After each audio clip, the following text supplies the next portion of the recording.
Welcome to GRTV. Guest with GRTV కార్యక్రమానికి స్వాగతం, సుస్వాగతం. ఈరోజు మన ముందున్న గెస్ట్ మాజీ కార్పొరేషన్ చైర్మన్ మరియు మాజీ టీఎన్జీఓ అధ్యక్షులైన దేవి ప్రసాద్ గారు. హాయ్ సార్, నమస్తే. ఎలా ఉన్నారు సార్? సార్, ఎలా ఉంది మీరు కొట్లాడి తెచ్చుకున్న తెలంగాణ? గుడ్ మార్నింగ్ వీక్షకులకు శుభోదయం. జిఆర్టీవీ ప్రేక్షకులకు అందరికీ తెలంగాణ రాష్ట్ర సాధన అనేటువంటిది ఒక చరిత్ర. అంటే సుదీర్ఘకాలం పాటు ఒక ప్రాంతం తమ అస్తిత్వాన్ని కాపాడుకోవడానికి, తమ హక్కుల్ని కాపాడుకోవడానికి, ఆత్మగౌరవం కాపాడుకోవడానికి, వెనుకబడేసినటువంటి తెలంగాణని అభివృద్ధి పథంలోకి తీసుకురావడానికి జరిగినటువంటి ఒక మహోన్నత పోరాటం తెలంగాణ రాష్ట్ర సాధన ఉద్యమం. ఆ సాధన ఉద్యమంలో మేమందరం పాల్గొనడం అనేటువంటిది ఒక చరిత్ర. ముఖ్యంగా తెలంగాణ ఏ ఆశయాల కోసమైతే పోరాడిందో, ఏ ఆశయాల కోసమైతే తల్లడిల్లిందో, ఏ ఆశయాల కోసమైతే గలమెత్తిందో, ఏ ఆశయాల కోసమైతే ఒక సుదీర్ఘకాల ఉద్యమం నడిపిందో, ఆ ఆకాంక్షలన్నీ తీరడానికి ఒక 10 ఏళ్ళు ఆనాటి ఉద్యమకారుడు, మా అందరి అధినేత కేసీఆర్ గారి నాయకత్వంలో అన్ని సబ్బండ వర్ణాలు, గతంలో అనేక మంది అనేక రకాల ప్రయత్నాలు చేసిన తెలంగాణ రాష్ట్ర సాధన అనేది జరగలేదు. 69లో 52లో ములికి ఉద్యమం దగ్గర నుంచి అనేక పాయలుగా అనేక సందర్భాల్లో ఉద్యమాలు తలెత్తినప్పటికీ కూడా రాజకీయ నాయకత్వం నిటారుగా నిలబడలేకపోవడం, రాజకీయ నాయకత్వం పాలకులకు లొంగిపోవడం, ఉద్యమాన్ని అంతా కూడా తాకట్టు పెట్టేటువంటి సందర్భాలనే ఎక్కువగా చూసినాం. కానీ కేసీఆర్ గారు టీఆర్ఎస్ పార్టీ పెట్టడం, ఒక ఇంటి పార్టీ రావడం, తెలంగాణ అంటేనే ఎన్కౌంటర్లు చేసేటువంటి సందర్భం, మాయం చేసేటువంటి సందర్భం, గొంతులు కోసేటువంటి సందర్భం, తెలంగాణ భాష అంటేనే యాసడించుకునేటువంటి సందర్భం, తెలంగాణ భాష అంటేనే సినిమాల్లో విలన్లకు పని మనుషులకు పెట్టేటువంటి ఒక సందర్భం నుండి ఈ ఒక తెలంగాణ ఆత్మగౌరవంగా కేసీఆర్ గారి నాయకత్వంలో ఈ 10 ఏళ్ల పాటు 2014 నుంచి మొన్నటి 5 నెలల కింద కాంగ్రెస్ వరకు నిటారుగా నిలబడి తెలంగాణ ఏ ఆకాంక్షలకైతే పోరాడిందో ఆ ఆకాంక్షల వైపు పయనించిందనేటువంటి విషయం వాస్తవం. అయితే ఈ 10 ఏళ్ళు సుదీర్ఘంగా పోరాడి అంటే గెలిచి బీఆర్ఎస్ పార్టీ నిలబెట్టి సడన్గా 2025 ఎలక్షన్లో బీఆర్ఎస్ పార్టీ ఓడిపోవడానికి గల ప్రధాన కారణాలు ఏంటి సార్? తెలంగాణ రాష్ట్ర సాధన ఉద్యమ సందర్భంగా టీఆర్ఎస్ పార్టీ అన్ని ఉద్యమాలకు, సబ్బండ వర్గాల ఉద్యమాలకు నాయకత్వం వహించింది. ఉద్యోగులు, కార్మికులు, అడ్వకేట్లు, లాయర్లు, జర్నలిస్టులు ఒక్కరేంటి, తెలంగాణ సమాజంలో ఉన్నటువంటి అన్ని వర్గాలు కూడా పెద్ద ఎత్తున తమ రాష్ట్రం తమకు కావాలనేటువంటి ఆంక్షతో ఆర్ఎస్సీ నుండి మా జయశంకర్ సార్ ఎప్పుడు చెప్పేవాడు, రాడికల్ విద్యార్థి సంఘం నుండి రాష్ట్రీయ స్వయం సేవక్ సంఘ్ వరకు, అంటే పూర్తిగా ఈ దేశంలో సమానత్వం కావాలి, దున్నేవానికి భూమి కావాలి, ఈ సమాజంలో అసమానతలు లేనటువంటి ఒక సమాజం కావాలని పోరాడుతున్నటువంటి నక్సలైట్ పార్టీల దగ్గర నుంచి, మావోయిస్టు పార్టీ దగ్గర నుంచి, ఈ దేశమంతా హిందూ దేశం కావాలి, ఈ దేశంలో హిందువులు మాత్రమే సరైనటువంటి పాత్ర పోషించాలనుకునేటువంటి ఆర్ఎస్ఎస్ వరకు కలిసి నడిచినటువంటి ఉద్యమం తెలంగాణ ఉద్యమం. మనకు ఎక్కడ ఇటువంటి ఒక సమ్మిళితమైనటువంటి 2 భిన్న ధృవాలు కూడా ఒకే ఆశయం కోసం పయనించడం అనేటువంటిది తెలంగాణ ఉద్యమంలో మనం చూస్తాం. కాబట్టి ఈ 10 ఏళ్లలో మొదటిసారి కేసీఆర్ గారు ఉద్యమంలో ఉన్నాడు, ఉద్యమ నాయకుడు.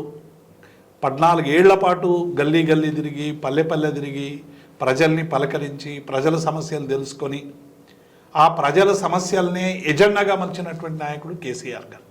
అందుకే 2014లో మొట్టమొదటిసారి ప్రజల ఆకాంక్షలే టీఆర్ఎస్ పార్టీ ఎజెండా అయినాయి. గతంలో లేనటువంటి అనేక మౌలికమైనటువంటి సమస్యలకు పరిష్కారం దొరికింది. గతంలో 40 బోర్లేసిన చుక్క నీరు లేని తెలంగాణ, ఎన్నడూ కరెంటు రాకపోవడం వల్ల కరెంట్ ఎప్పుడు వస్తుందో తెలియకుండా మోటార్లు కాలిపోవడం, ట్రాన్స్ఫార్మర్లు పేలిపోవడం లాంటి దుర్ఘటనలు చూసినటువంటి తెలంగాణ, అసలే నీటి చుక్కలేక చెరువులన్నీ తల్లడిల్లుతున్నటువంటి తెలంగాణ, గంగాలలో లాంటి చెరువులన్నీ కూడా తాంబాల్లాగా మారినటువంటి తెలంగాణకి ఒక సరైనటువంటి పరిష్కారం కావాలని కేసీఆర్ గారు మొదటి 4.5 ఏళ్లలో ఒక గొప్ప నిరంతరంగా మేధోమథనం చేసి తెలంగాణకు సంబంధించినటువంటి అనేక మౌలిక సమస్యలను పరిష్కరించినటువంటి ప్రభుత్వం టీఆర్ఎస్ ప్రభుత్వం, కేసీఆర్ ప్రభుత్వం. అందులో మొదటిది నాణ్యమైనటువంటి విద్యుత్తును ఇవ్వాలి. రైతులు అందరూ కూడా లో వోల్టేజ్ వల్ల మోటార్లు కాలిపోవడం, సరైనటువంటి వేళ కరెంట్ రాకపోవడం, నీళ్లున్నా తోడలేని అచేతనం, వీటిని అన్నిటి నుంచి నిరంతరమైనటువంటి నాణ్యమైనటువంటి విద్యుత్తును ఇవ్వాలని, మౌలిక సౌకర్యాలు పెంచాలని, సబ్స్టేషన్లు పెంచడం, ట్రాన్స్మిషన్ లాసెస్ను సరిచేయడం. గతంలో ఒక ట్రాన్స్ఫార్మర్ కాలిపోతే రైతులంతా ట్రాన్స్ఫర్ రిపేర్ కేంద్రం దగ్గరికి పోయి 6 రోజులు 10 రోజులు నెలపాటు మొత్తంగా కూడా బియ్యం, కారం, ఉప్పు, నూనె తెచ్చుకొని వంట వండుకొని ఆ సబ్స్టేషన్ నుంచి పోయి తమ ట్రాన్స్ఫార్మర్ తీసుకొని పోయే వరకు ఒక నిలబట్టేది. కానీ దీన్ని ఎక్కడైతే ట్రాన్స్ఫార్మర్ కాలిపోతుందో 24 గంటల్లోనే ట్రాన్స్ఫార్మర్ని అమర్చేటువంటి ఒక మౌలికమైనటువంటి మార్పు తెచ్చినటువంటి నాయకుడు కేసీఆర్ గారు. కాబట్టి విద్యుత్ అనేటువంటిది మనకిక్కడ విద్యుత్ ఉత్పత్తి ఎంత ఉంది అనేటువంటి లెక్కలేసి బయట నుంచి ఎంత తెచ్చుకోవాలి, రైతులకు ఎంత ఖర్చైనా పెట్టి విద్యుత్ ఇవ్వాలనేటువంటి ఒక గురుతరమైనటువంటి బాధ్యతతో ఒక ఉద్యమకారుడుగా, ఒక రైతుగా కేసీఆర్ గారు చేసిన ప్రయత్నాల వల్ల 6 నెలల్లోనే చిమ్మ చీకటి నుండి వెలుగులోకి వచ్చినటువంటి తెలంగాణ మనకు చాలా స్పష్టంగా కనబడుతుంది. అదే కేసీఆర్ పరిపాలనకు గీటురాయి. రెండవది నీటి సమస్య. అనేక మంది తెలంగాణ అంతా కూడా నీళ్ళ కోసం తల్లాడింది, నీళ్ళు లేవు. ఈ నీటిని ఎట్లా పెంచుకోవాలి, గ్రౌండ్ వాటర్ ఎట్లా పెంచుకోవాలి, కృష్ణా గోదావరిలో మన నీటి వాటాన్ని ఎట్లా సమర్థవంతంగా వినియోగించుకోవాలనేటువంటి విషయంలో గోదావరి, కృష్ణాకు సంబంధించినటువంటి వాటి మీద ప్రాజెక్టుల నిర్మాణం చేయడం కానీ, 45,000 కాకతీయ కాలం నాటి చెరువులన్నీ కూడా మిషన్ కాకతీయ అనేటువంటి పెట్టి ఆ చెరువులన్నింటినీ కూడా పూడికదీసి తెలంగాణ రైతాంగానికి అందించేటువంటి ప్రయత్నం. ఈ క్రమంలోనే కాళేశ్వరం అనేటువంటి ఒక అద్భుతమైనటువంటి జలాశయం 2-3 సంవత్సరాల్లోనే పూర్తి చేసుకోవడం. అంటే తెలంగాణ రైతాంగానికి అవసరమైనటువంటి ముఖ్య సమస్యలు నీరు, కరెంటును పరిష్కరించడం అనేటువంటిది కేసీఆర్ గారు, టీఆర్ఎస్, తెలంగాణ ప్రజలు సాధించినటువంటి గొప్ప విషయంగా చెప్పారు. ఇంత గొప్ప విజయాలు సాధించిన కేసీఆర్ ప్రభుత్వం ఇప్పుడు అసెంబ్లీ ఎలక్షన్లో బీఆర్ఎస్ పార్టీ 39 అసెంబ్లీ సీట్లు గెలుచుకుంది. ఎందుకని? మొదటిసారి 63 గెలిచినామమ్మా మేము. 2014లో తెలంగాణ ఇచ్చినమని సోనియా గాంధీ చెప్పుకున్నా, తెలంగాణ ఇచ్చినమని బీజేపీ చెప్పుకున్నా, ఎవరిని ప్రజలు నమ్మలేదు. కేసీఆర్ గారి వల్లనే తెలంగాణ అభివృద్ధి సాధ్యమవుతుందని కేసీఆర్ నమ్మి 63 స్థానాలు ఇచ్చారు. ఆ 4.5 ఏళ్ల పరిపాలన చూసి మళ్ళీ నెక్స్ట్ 88కి పైగా స్థానాలు ఇచ్చారు తెలంగాణ. అంటే అనేక సంక్షేమ పథకాలు, అభివృద్ధి పథకాలు, గతంలో ఉన్నటువంటి పెన్షన్ను పెంచడం కావచ్చు, లేకుంటే రైతులకు అవసరమైనటువంటి సౌకర్యాలు కలిగించడం కావచ్చు.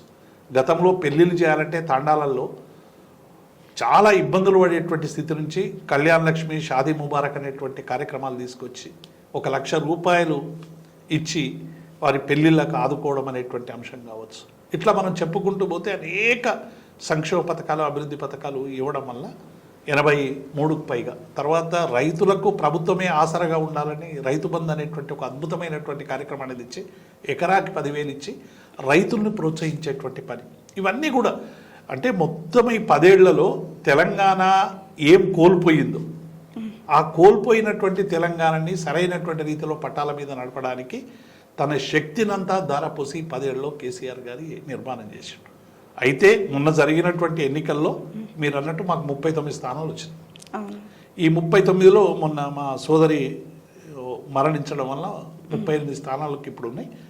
39 స్థానాల్లో 1.8% మాత్రమే మేము ఓడిపోయినాం. చాలామంది ఏమంటారంటే తెలంగాణని, బీఆర్ఎస్ని తెలంగాణ ప్రజలు తిరస్కరించారని ఒకరు మాట్లాడతారు, మీకు బలమే లేదని ఇంకొకరు అంటారు.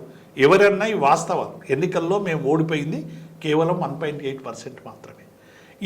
అంటే కాంగ్రెస్ పార్టీ ఏం చేసిందంటే 10 ఏళ్లుగా మేము ఇచ్చినటువంటి సంక్షేమ పథకాల కంటే కూడా మేము అదనంగా ఇస్తాం. మేము 1,00,000 రూపాయలు రుణమాఫీ అంటే వాళ్ళు 2 లక్షల రుణమాఫీ. అది కూడా ఏం చెప్పినారు, ఎవరైనా రైతులారా మీరు తీసుకోకుంటే పరిగెత్తి బ్యాంకులకు పరిగెత్తండి, లోన్లు తీసుకోండి. ఆ లోన్ని మేము ఇందిరాగాంధీ మన సోనియా జన్మదినం రోజు మేము December 9న మేము వాటిని ఫుల్ఫిల్ చేస్తామని చెప్పారు. డిసెంబర్ 9th పోయింది, జనవరి 9th పోయింది, ఇలా మే 9th కూడా దగ్గరకు వస్తాం. అంటే వాళ్ళు చెప్పిన రుణమాఫీ జరగలేదు. దానికి ఏం చేస్తూ ఉన్నారు, రోజు డేట్లు మారుస్తూ ఉన్నారు. డేట్లు మార్చి ఇప్పుడు చివరికి రేవంత్ రెడ్డి మీద నమ్మకం లేకపోయే వరకు ఏడుపాయల దేవత మీద, యాదగిరిగుట్ట దేవుని మీద, చర్చ్ మీద, ఇక రకరకాల దేవుళ్ళ మీద, అంటే ప్రజల్లో ఉన్నటువంటి దేవుళ్ళ మీద ఉన్నటువంటి ఒక సెంటిమెంట్ను, ఒక విశ్వాసాన్ని వాడుకొని కాంగ్రెస్ పార్టీ ఏరు దాటాలని చూస్తుందనేది మనకు చాలా స్పష్టంగా అర్థమవుతుంది.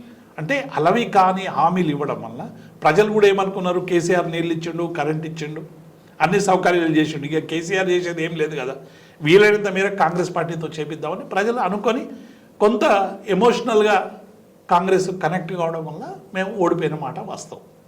అంత మాత్రాన ప్రజలు మమ్మల్ని తిరస్కరించలేదు. 39 స్థానాల్లో మేము బ్రహ్మాండమైన మెజార్టీతో గెలిచినాం. ఒక్కొక్క స్థానంలో 80,000 లక్ష మెజార్టీ వచ్చినటువంటి స్థానాలు కూడా ఉన్నాయి.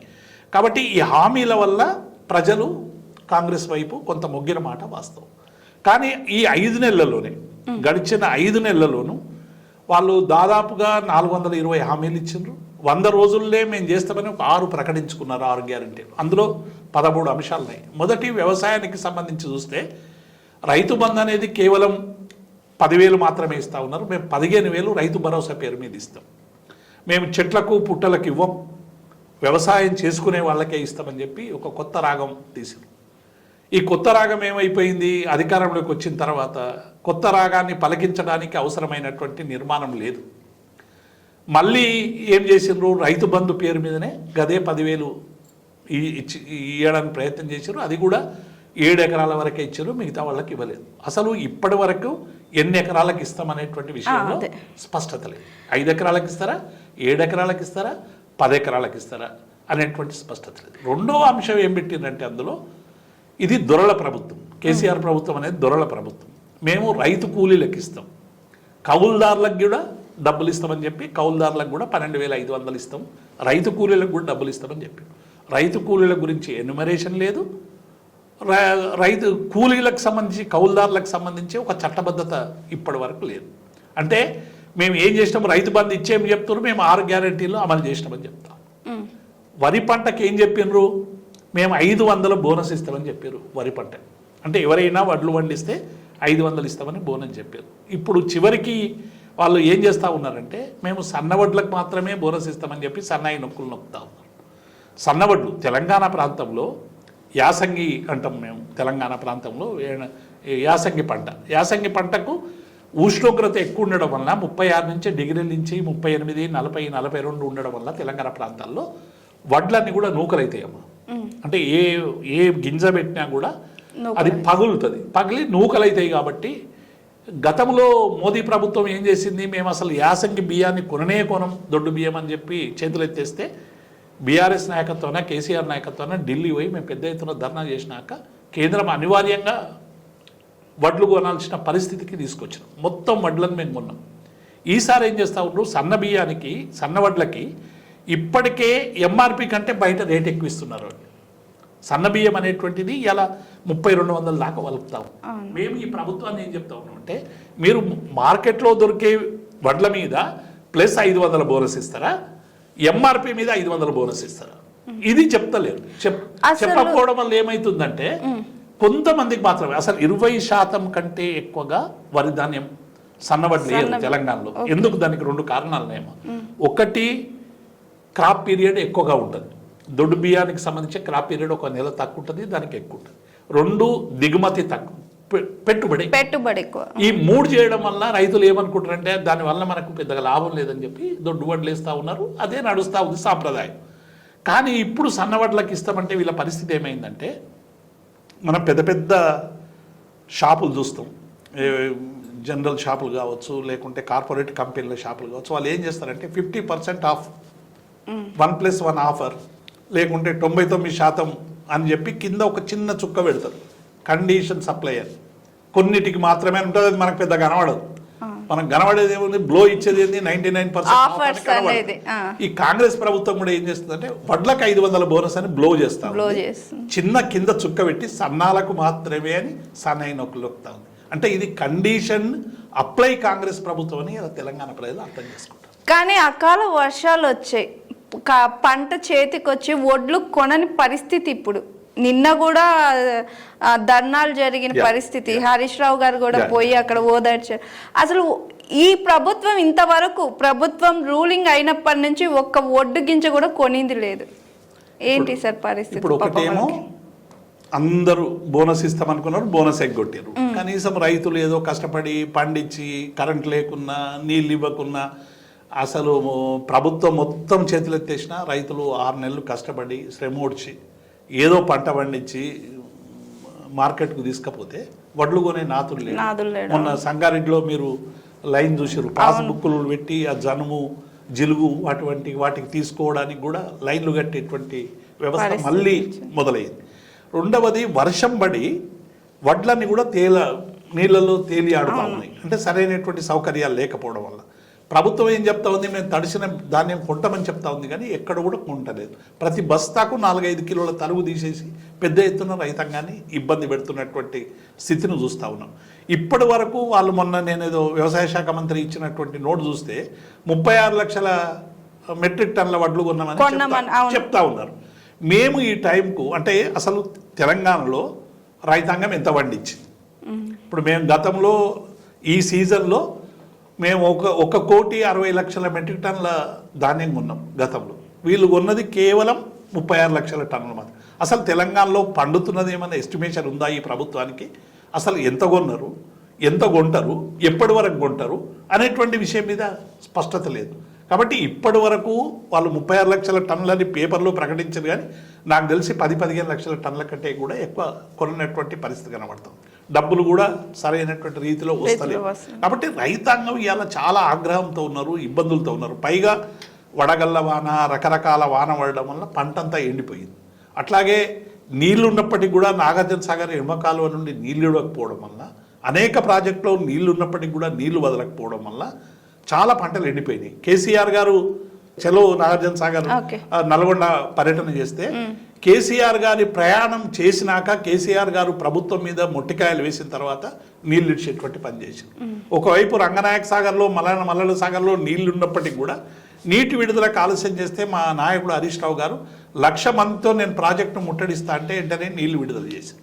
అందుకే బీఆర్ఎస్ పార్టీ మేము రైతులకు అండగా ఉంటాం, రైతుల్ని ఆదుకుంటాం. మేము ఈ రైతాంగాన్ని మోసం చేస్తున్నటువంటి కాంగ్రెస్ పార్టీని డెఫినెట్గా నిలదీస్తాం, వీళ్ళ పని పడతాం, వీళ్ళని వెంటాడుతాం, వేటాడుతాం, ఇచ్చిన హామీలన్నీ అమలు చేసే వరకు ఊరుకోమని రైతన్నలారా మీకు మేము ఉన్నామని ధైర్యం ఇవ్వడానికి మేము మా కేసీఆర్ గారు ఇచ్చినటువంటి పిలుపు మేరకు మొత్తం రైతాంగం అంతా కూడా ధర్నా చేసింది. అయినప్పటికీ కూడా ఈ ప్రభుత్వానికి సోయి లేదు.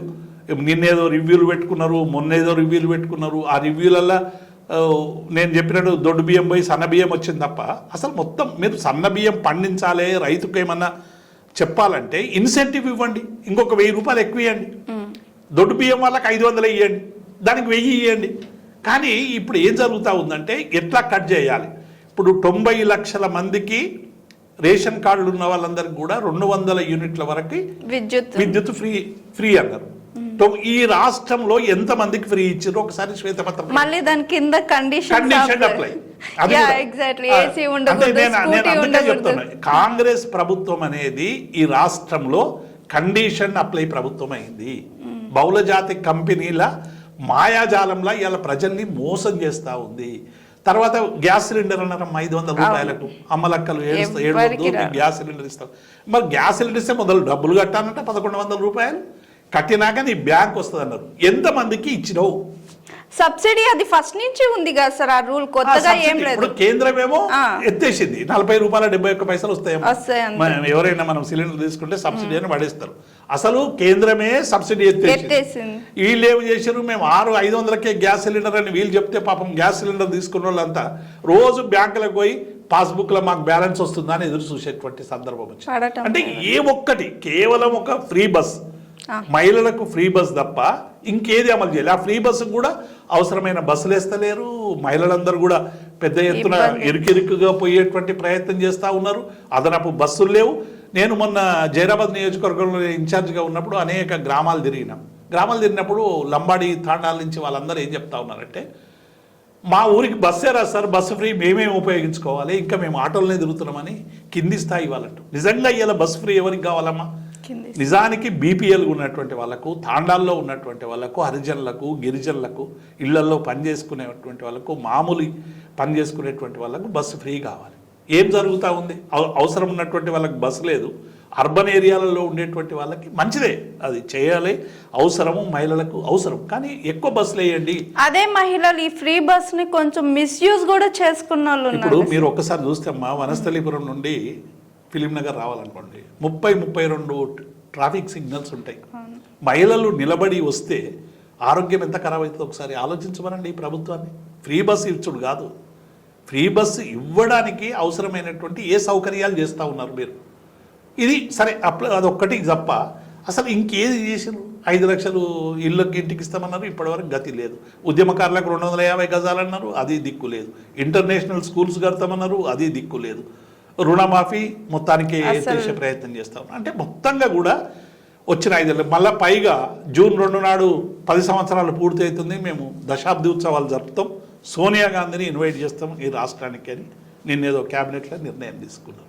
సోనియా దేవత అన్నారు, దేవత మేము ఆమెను పూజిస్తాం. ఇదే రేవంత్ రెడ్డి కదా సోనియాను బలిదేవత అన్నాడు. అనేక మంది యువకులు ఆత్మహత్యలు చేసుకుంటా ఉంటే సోనియా గాంధీ బలిదేవత అన్నాడు. ఇప్పుడు రేవంత్ రెడ్డి గారు ఏం చేయాలి? మొదలు సోనియా బలిదేవత అన్నందుకు తెలంగాణ ప్రజలకు క్షమాపణ చెప్పి, కాంగ్రెస్ పార్టీకి క్షమాపణ చెప్పి, ముక్కు నేలకు రాసి సోనియా గాంధీని ఆహ్వానించారు. సార్, మా ప్రధానంగా దీంట్లో ఇంకొక ప్రాబ్లం అంటే విద్యుత్ సార్. నిజంగానే రేవంత్ రెడ్డి గారు ఆ ఎలక్షన్స్ ముందు ఒక సభలో చెప్పారు, తెలంగాణలో ఉచిత విద్యుత్ ఇచ్చేస్తున్నారు, 24 గంటలు కరెంట్ ఉంది, 3 గంటలు చాలు అని ఆయన అన్నారు ఒక సభలో. ఈ గవర్నమెంట్ రూల్ వచ్చిన తర్వాత నిజంగానే తెలంగాణలో 3 గంటలే కరెంట్ ఉంటుందా? అసలు వాళ్ళు మళ్ళీ అదే రేవంత్ రెడ్డి గారు 24 గంటలు కరెంటు మేము ఇస్తామని అన్నారు. ఫస్ట్ 3 గంటలు అన్నారు, తర్వాత 24 గంటలు అన్నారు. కానీ ప్రజెంట్ సిచ్యువేషన్ అయితే 3 గంటలే ఉంటుందా లేదా 24 గంటలు ఉందా అన్న క్వశ్చన్ మార్క్ కూడా ఉంది సార్. దీని మీద ఏంటంటే రేవంత్ రెడ్డి గారు అపరిపక్వతతో అమెరికాలో అనుకుంటా, బహుశా అమెరికా పోయినప్పుడు అక్కడ ఏదో ఎన్ఆర్ఐలతో మాట్లాడుతున్నప్పుడు అసలు రైతాంగానికి 24 గంటల కరెంట్ ఎందుకు అన్నారు? 3 గంటలు చాలు, 3 గంటలు అయితే 5 ఎకరాలు వాడుతుంది సన్నకారు రైతుల కన్నా. తెలంగాణ నేల స్వభావం తెలియనటువంటి ముఖ్యమంత్రి ఇలా ముఖ్యమంత్రి కావడం అనేటువంటిది మన దురదృష్టం అమ్మ. తెలంగాణలో ఉండేటువంటి భూములు, కుష్కీ భూములు కావచ్చు, లేకుంటే రకరకాల భూములు, 1 గంటకు ఎకరం బారేటువంటి నేలలు కావు ఇవి. ఇవి కోస్తా లేకుంటే నాగార్జున సాగర్ కింద ఉన్నటువంటి భూములు లెక్క భూములు కావు. ఇవి పారాలంటే కనీసం 5 ఎకరాలు వారాలంటే 10 గంటల కరెంట్ ఉండాలి. ఆ నీటి పరిణామం ఎంత వస్తుంది, బోర్ ఎంత వస్తుంది, పోషణాక ఎట్లా పోతాయి, ఇవన్నీ కూడా అంతటా ఒకే రకమైనటువంటి నేలలు ఉండవు. డిఫరెంట్ స్వభావం ఉన్నటువంటి నేలలు ఉంటాయి. కాబట్టి 3 గంటలే చాలని చెప్పి ఆ రోజు ఎద్దేవా చేసిన రేవంత్ రెడ్డి ఈ 24 గంటలు మేము కరెంట్ ఇస్తున్నామంటే కరెంట్ ఇస్తలేరు అన్నాడు. అవసరమైనటువంటి నాణ్యమైనటువంటి విద్యుత్తును ఇచ్చినటువంటి ప్రభుత్వం కేసీఆర్. చాలా ఖర్చు పెట్టాం, దాని మీద చాలా ఖర్చు పెట్టిరని ఇలా మా మీద విమర్శలు చేస్తూ ఉన్నారు.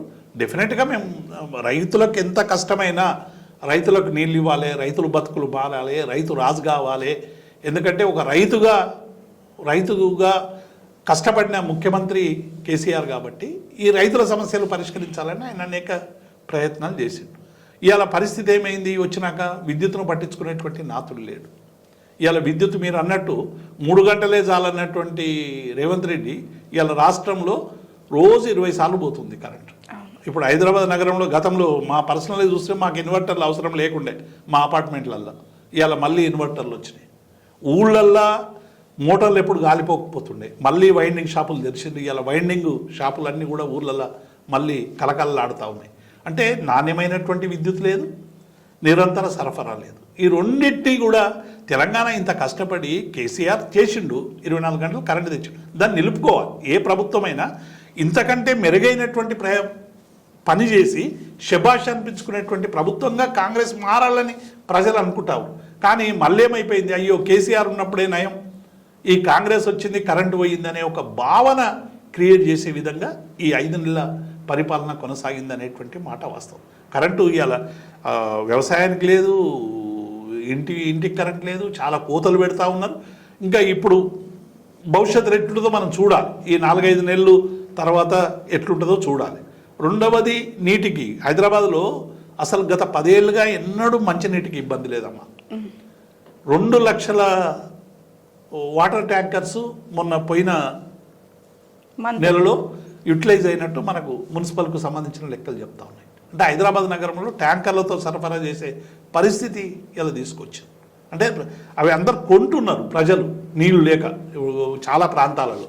కాబట్టి తాగునీటి విషయంలో కావచ్చు, సాగునీటి విషయంలో కావచ్చు సరైనటువంటి శ్రద్ధ లేదనేటువంటి విషయం వాస్తవం. కాబట్టి ఇటువంటి సందర్భంలో కాంగ్రెస్ పార్టీ ఎన్ని అబద్ధాలు చెప్పినా ప్రజలు చీత్కరించుకుంటా ఉన్నారు. ఇక వీళ్ళతో కాదు అనేటువంటి ఒక భావనకు వచ్చిండ్రు. కాబట్టి ఇప్పటికైనా కాంగ్రెస్ ప్రభుత్వం రెక్టిఫై చేసుకొని రైతులకు ప్రజలకు ఇచ్చినటువంటి హామీల్ని అమలు చేయాలి. రుణమాఫీ అమలు చేయాలి, లేకుంటే 6 గ్యారంటీలు అమలు చేయాలి. ఆ తర్వాత మీకు ఉన్నటువంటి టెన్యూర్లో 420 గ్యారంటీలు అమలు చేయాలి. ఎందుకంటే తెలంగాణ అనేక ఆకాంక్షలతో తెచ్చుకున్నటువంటి తెలంగాణను వీలైనంత మేరకి కేసీఆర్ గారు ఒక అభివృద్ధి వైపు నడిపించి పోతాం. దీన్ని కంటిన్యూ చేసుకోవాలి. వీళ్ళు చెప్తున్నది ఏంది, 10 ఏళ్ళంతా విధ్వంసం జరిగింది అంటారు. 10 ఏళ్ళు విధ్వంసం జరిగితే కరెంట్ ఎందుకు వస్తుంది, నీళ్ళు ఎందుకు వచ్చినాయి, కేసీఆర్ ఉన్నప్పుడు సంక్షేమ పథకాలు ఎందుకు వచ్చినాయి, రైతు కల్లాలు ఎందుకు వచ్చినాయి, రైతు వేదికలు ఎందుకు వచ్చినాయి, షాదీ ముబారక్ ఎట్లా వచ్చింది, కళ్యాణ లక్ష్మి ఎట్లా వచ్చింది, ఆరోగ్యశ్రీ ఎట్లా నడిచింది, ఆర్టీసీ ఎట్లా నడిచింది, రోడ్లు ఎట్లా మరమ్మతు అయినాయి, హైదరాబాద్ నగరంలో బ్రిడ్జిలు ఎట్లా కట్టిండ్రు. అంటే ఒక వికాసం నుంచి ఇలా చీకటి నుండి వెలుగులోకి విద్యుత్తును ఎట్లా తెచ్చిండో సంక్షోభం నుండి సంక్షేమం వైపు తీసుకొచ్చాడు, విధ్వంసం నుండి వికాసం వైపు నడిపించిండు కేసీఆర్ గారు. దీన్ని ఇంకా మీరు వికాసం వైపు నడిపించాలి తప్ప ఈ 10 ఏళ్లలో ఏం జరగలేదని రోజు మా మీద శాపనార్థాలు పెడుతూ తిడుతూ ఉంటే ప్రజలు డెఫినెట్గా కాంగ్రెస్ పార్టీకి కర్రుగార్చి వాత పెడతారు. అయితే మీరు చెప్పినట్టు ఇంత అభివృద్ధి జరిగింది, ఒక పక్క మనం కళ్ళారా కూడా చూస్తున్నాం. ఇప్పుడు ఉన్న కాంగ్రెస్ గవర్నమెంట్ ఈ అభివృద్ధి చేయడంలో చాలా స్కామ్ జరిగింది, లక్షల వేల కోట్లు తినేసింది బీఆర్ఎస్ ప్రభుత్వం అని ఒక రూమర్ కూడా తెచ్చారు సార్. అది ఎంతవరకు నిజమండి? ఇప్పుడు ప్రధానమంత్రి దగ్గర 2 జాతీయ పార్టీలమ్మ, కాంగ్రెస్ పార్టీ కానీ బీజేపీ కానీ, అమిత్ షా మోదీ కూడా ఇది ఏటీఎం లాగా వాడుతున్నారు మీరు అని చెప్పిండు. అవును. ఇక ఇంకా కొద్దిగా ముందుకు పోయి సోనియా గాంధీ, తర్వాత ప్రియాంక గాంధీ, రాహుల్ గాంధీ, రేవంత్ ఇటువంటి వాళ్ళందరూ కూడా చాలా డబ్బులు తిన్నారు. ఈ డబ్బులన్నింటినీ మేము రికవరీ చేసి ఆ డబ్బుతో ఈ రాష్ట్రాన్ని అభివృద్ధి చేస్తామన్నారు అన్నారు కదా. మళ్ళీ ఇప్పటి వరకు ఎన్ని ఎంక్వైరీలు అయినాయి, ఏం తేలింది, ఎక్కడ డబ్బులు తిన్నారు, ఇది కేవలం మేము బురదలతాం మీరు కడుక్కోండి అనే మాట తప్ప ఇవాళ వాళ్ళకి చిత్తశుద్ధి ఉంటే ఏ డిపార్ట్మెంట్లో ఏ అవినీతి జరిగింది తీయమనండి. నిజంగానే సమాజంలో చాలా తప్పులు జరుగుతుంటాయి. మొన్న ఒక బ్రిడ్జ్ కూలిపోయింది, గుజరాత్లో కూలిపోయింది, మహారాష్ట్రలో కూలిపోయింది, అనేక రాష్ట్రాల్లో చిన్న చిన్న సాంకేతిక కారణాల వల్ల కావచ్చు, నాణ్యతపరమైనటువంటి లోపాల వల్ల కావచ్చు, డిజైనింగ్లో లోపాల వల్ల కావచ్చు, రకరకాలతోని పోతే వాటిని రెక్టిఫై చేసుకొని ముందుకు పోయే ప్రయత్నం చేయాలి. ఇవాళ మేడిగడ్డ దగ్గర 2 పిల్లలు గుంగిపోతే దాన్ని ఎగ్జిబిషన్ లాగా పెట్టి రోజు ప్రజలకు చూపించే పని చేస్తున్నారు తప్ప ఈ మొత్తం ఈ పంటలు ఎండడానికి రైతాంగంలో ఇవాళ ఇంత ఇబ్బందులు పడడానికి కారణం కాంగ్రెస్ పార్టీ. ఇన్ టైంలో మేడిగడ్డను ఆ 2 పిల్లర్లు రిపేర్ చేసి ఉన్న నీటిని ఎత్తిపోసి నీటిని ఒడిసిపెట్టుంటే ఇవాళ ఇంత ఇబ్బంది ఉండేది కాదు కదా. ఇప్పుడు మేము చెప్పిందే నిజమైంది కదా. నేషనల్ డ్యామ్ సేఫ్టీ అథారిటీ వాళ్ళు రిపేర్ చేయడానికి అవసరమైన ప్రయత్నం చేస్తూ ఉన్నారు. కానీ టైం ఎక్కడుంది, మాన్సూన్ దగ్గరకు వస్తూ ఉంది. అంటే వీళ్ళ ప్రయత్నం అంతా ఏంటంటే కేసీఆర్ పరిపాలనలో ఉన్నటువంటి సంక్షేమం కానీ అభివృద్ధి కానీ ఏవి కనబడకుండా చేయాలనే ఒక కుట్ర జరుగుతూ ఉంది. అంటే కేసీఆర్ ఇచ్చిన షాదీ ముబారక్ ఉండొద్దు, కేసీఆర్ ఇచ్చిన కళ్యాణ లక్ష్మి ఉండొద్దు, కేసీఆర్ కట్టిన కాళేశ్వరం ఉండొద్దు, కేసీఆర్ తెచ్చిన కరెంట్ ఉండొద్దు, కేసీఆర్ తెచ్చిన అభివృద్ధి సంక్షేమం ఉండొద్దు, కేసీఆర్ తెచ్చిన సెక్రటరియట్ కావాలి, కేసీఆర్ తెచ్చిపెట్టిన బిల్డింగులు కావాలి, కేసీఆర్ కొనిపెట్టిన వెహికల్ కావాలి, కేసీఆర్ రిపేర్లు చేయించిన రోడ్ల మీద నడవాలి, కేసీఆర్ గారు తెచ్చిన అభివృద్ధిని ఆస్వాదించి పేర్లు మార్చుకొని బతుకు బాగు చేసుకోవాలి. ఇవన్నీ కావాలి తప్ప కేసీఆర్ పేరు ఉండదు. అది ఎట్లా సాధ్యమవుతుందమ్మా? కేసీఆర్ గారు ఒక తెలంగాణ ఉద్యమకారునిగా ఉద్యమం చేసి తన చావు కూడా తెగించి అమరణ నిరాదీక్ష చేసి తెలంగాణ ప్రజానీకాన్ని ఏకం చేసి రాదు అనుకున్నటువంటి తెలంగాణను తీసుకురావడానికి ముందు నిలిచినటువంటి ఛాంపియన్గా తెలంగాణలో కేసీఆర్ గారు ప్రజల మనసులో ఉన్నాడు. ప్రజలతో కేసీఆర్కు ఉన్నటువంటి అనుబంధం పేగుబంధం, ఉద్యమ బంధం. అది అంత ఈజీగా మీరు ఏదో కేసీఆర్ కిట్ను వేరే పేరు పెడితేనో, ఓ రోడ్డుకు ఇంకో పేరు పెడితేనో, ఒక నగరానికి ఇంకో పేరు పెడితేనో, లేకుంటే టీఎస్ను టీజీగా మారిస్తేనో ఒరిగేది కాదు. ప్రజల తలరాతలు మారాలి, ప్రజల జీవన విధానం మారాలి, ప్రజల సమస్యలు పరిష్కారం కావాలి, ప్రజలు సుఖ సంతోషాలతో ఉండేటువంటి తలరాతలు మారాలి. కానీ మీరు టీఎస్ను టీజీ మారుస్తుంది, టీజీని టీఎస్ మారుస్తుంది. అటు బీజేపీ ఏమో నగరాల పేర్లు మారుస్తూ ఉంది, వీళ్ళేమో ఇక్కడ ఈ పేర్లు మార్చేటువంటి పనిలో ఉన్నారు. రెండు జాతీయ పార్టీలు తెలంగాణకు ద్రోహం చేస్తూ ఉన్నాయి. విభజన హామీలను అమలు చేయరు, మతం పేరు మీద కొట్లాటలు పెడతారు. హిందూ ముస్లింలు అని చెప్పి హిందువులకు ముస్లింలు అసలు భారత పౌరులే గారన్నట్టుగా మేము వాళ్ళకి రిజర్వేషన్లు ఎత్తేస్తాం అని ఒకసారి చెప్తారు. లాస్ట్ చివరి దశ ఎన్నికలు వచ్చే వరకు మా మోదీ గారు చెప్పారు, ముస్లిమ్స్ అంటే నాకు ఎంత అనుబంధం అంటే వాళ్ళు రోజు నాకు వచ్చి బువ్వ పెట్టేదని. అంటే ఎంత ప్రజల్ని ఎంత మోసం చేస్తున్నారంటే ఇవాళ ప్రజలందరూ కూడా చూస్తున్నారు. పార్లమెంట్ ఎన్నికల్లో గెలుపు ఓటములు ఏవైనా ఉండొచ్చు, కానీ ప్రజల్లో ఈ రెండు జాతీయ పార్టీలు పెంచుతున్నటువంటి విషాన్ని తీసుకురావడానికి దశాబ్దాలు పడుతుంది. వీళ్ళు అంత విషపూరితమైనటువంటి ప్రచారాలు చేస్తూ ఉన్నారు. మనుషుల మధ్య విభజన పెడతారు. తిండి మీద 400 సీట్లు కావాలని ఆయన అడుగుతూ ఉన్నాడు మోదీ. ఎందుకు కావాలి? భాష మీద ఆయన చెప్పిన భాష వాడాలి, ఆయన చెప్పిన తిండి తినాలి, ఆయన చెప్పిన బట్ట కట్టుకోవాలి, అంతే కదా. ఇక అంటే భాష మీద, తిండి మీద, సాంస్కృతికం మీద పెత్తనం కావాలి. తర్వాత రిజర్వేషన్లు ఎత్తేయాలి, ప్రభుత్వ రంగ సంస్థలు నిర్వీర్యం చేయాలి, బహుళ జాతీయ సంస్థల కంపెనీలన్నీ ఎత్తేసి ఆదాని అమ్మానికి ఇవ్వాలి. ఇదే కదా ఎజెండా. ఇంకేమైనా ఎజెండా ఉందా? రైతులు చట్టాలు మార్చమంటే 975 మందిని చంపినటువంటి బీజేపీ ప్రభుత్వం మేము ఇది చేస్తాం అది చేస్తామంటే ప్రజలు నమ్ముతారా? నమ్మితే కొంతకాలం నమ్ముతారు. డెఫినెట్గా దాని నుంచి తేరుకొని ఇప్పుడిప్పుడే ఈ రెండు జాతీయ పార్టీలకు వ్యతిరేకంగా పెద్ద ఎత్తున ఏకమవుతున్నటువంటి సందర్భం త్వరలో వస్తుంది. అంటే బీఆర్ఎస్ కూడా అంటే ఇంతకుముందు టీఆర్ఎస్ ఇప్పుడు బీఆర్ఎస్గా మారి ఇది కూడా ఒక జాతీయ పార్టీగా ఉంది. మరి ఇది కూడా ఆ స్థాయికి రీచ్ అవుతుంది అంటారు? అంటే మేము ఇప్పుడు ఈ రెండు జాతీయ పార్టీలు అవలంబించిన ఆర్థిక విధానాల వల్ల, వారు అవలంబించినటువంటి వైఖరుల వల్ల రాష్ట్రాలన్నీ కూడా చిప్ప చేతి పట్టుకొని మేము అడుక్కునే స్టేజ్కి వచ్చింది. అంటే ఈ దేశానికి ఫోర్త్ కాంట్రిబ్యూటర్గా ఉన్నటువంటి తెలంగాణ మాకు కాకతీయ మిషన్కు డబ్బులు ఇవ్వాలి, ప్లానింగ్ కమిషన్ చెప్పినవి మిషన్ భగీరథకు డబ్బులు ఇవ్వలేదు. ప్రతిసారి అడుక్కోవాలి తప్ప కేంద్రం ఇచ్చేటువంటి పరిస్థితి కనబడతలేదు. అందుకే ఫెడరల్ స్ఫూర్తితో ప్రభుత్వాలు నడవాలి. యూనియన్ ఆఫ్ స్టేట్ ఇది, అన్ని రాష్ట్రాల సమాహారమే కేంద్రం. కాబట్టి కేంద్రం రాష్ట్రాల మధ్య సంబంధాలు అనేటువంటివి సరైనటువంటి రీతిలో ఉండాలి. గుజరాత్కి ఏమో స్పెషల్ ప్యాకేజీ అవుతుంది, తెలంగాణకు ఒక నవోదయ స్కూల్ రాదు, 153 మెడికల్ కాలేజ్ ఇస్తే ఒక మెడికల్ కాలేజ్ రాదు, ఒక నర్సింగ్ కాలేజ్ రాదు, ఒక నవోదయ రాదు, ఒక విభజన చట్టంలో ఉన్నటువంటి కాకతీయ కోచ్ ఫ్యాక్టరీ రాదు, బయ్యారం ముక్కు ఫ్యాక్టరీ రాదు, ఏది రాదు. మళ్ళీ మిగతా రాష్ట్రాలకు ఎందుకు వస్తాయి?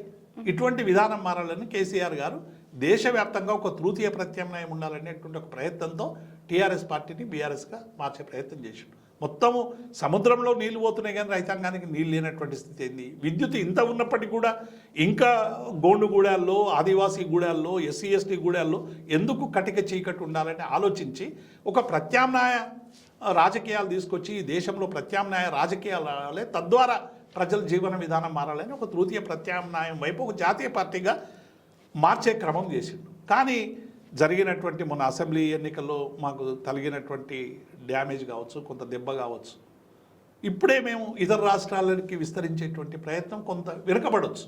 అయినప్పటికీ కూడా తెలంగాణ ప్రజలు అర్థం చేసుకొని తెలంగాణ ప్రజల స్ఫూర్తితో మళ్ళీ ఒక జాతీయ రాజకీయాల్లో డెఫినెట్గా రెండు జాతీయ పార్టీల మీద వైఫల్యం బాగా స్పష్టంగా కనబడతా ఉంది. డెఫినెట్గా రేపు ఒక తృతీయ ప్రత్యామ్నాయం అనేటువంటిది దేశంలో ఎదిగేటువంటి అవకాశం ఉంది. ఆ ఎదుగుదల కోసం కేసీఆర్ గారు నిరంతరంగా ప్రయత్నిస్తూనే ఉంటాడు. చాలామంది ఏమన్నారు, మీరు బీఆర్ఎస్ రంగానే ఓడిపోయింది, బీఆర్ఎస్ రంగానే ఓడిపోలేదు. ఈ రూమర్ అయితే బాగా వచ్చింది. టీఆర్ఎస్ ని బీఆర్ఎస్ గా మార్చిన తర్వాత టీఆర్ఎస్ పార్టీ ఓడిపోయిందనే రూమర్ అయితే బాగా స్ప్రెడ్ అయింది.